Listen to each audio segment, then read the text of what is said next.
बिस्मिल्लाहिर्रहमानिर्रहीम। अस्सलामु अलैकुम। आज आपका भाई अमार आपको एक सबक आमोज वाक़या सुनाएगा। दूसरों के लिए भी ये दोस्त की तरह याद रखें। दोस्त को इल्म और नसीहत के जरिए बढ़ावा दे, दुश्मन को सब्र और दुआ के जरिए दूर रखे।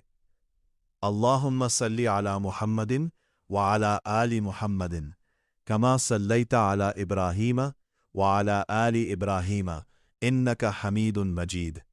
अल्लाहुम्मा बारिक अला मुहम्मदिन व अला आलि मुहम्मदिन कमा बारकता अला इब्राहीम व अला आलि इब्राहीम इन्नका हमीदुन मजीद। अल्लाह ताला ने अंबिया भेजे। अल्लाह ताला ने हर कौम में अपने पैगंबर भेजे ताकि इंसान सच और रास्ता हक पा सके।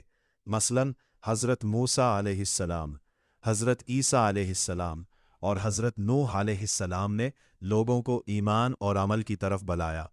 सबक: हर ज़माने में इंसान को अल्लाह की हिदायत की ज़रूरत है। हज़रत मोहम्मद सल्लल्लाहु अलैहि वसल्लम की रोज़मर्रा हिदायत। हज़रत मोहम्मद सल्लल्लाहु अलैहि वसल्लम ने रोज़मर्रा की ज़िंदगी में सिखाया कि ईमानदारी, सब्र और इल्म हासिल करना सबसे ज़रूरी है। छोटी छोटी रोज़ाना की नसीहतें भी बड़े फ़वाइद देती हैं। सबक: छोटे आमाल का मजमूई असर ज़िंदगी में बड़े मुस्बित तब्दीलियाँ ला सकता है। अमल पर तवज्जो। इल्म सिर्फ सीखने के लिए नहीं बल्कि अमल करने के लिए है।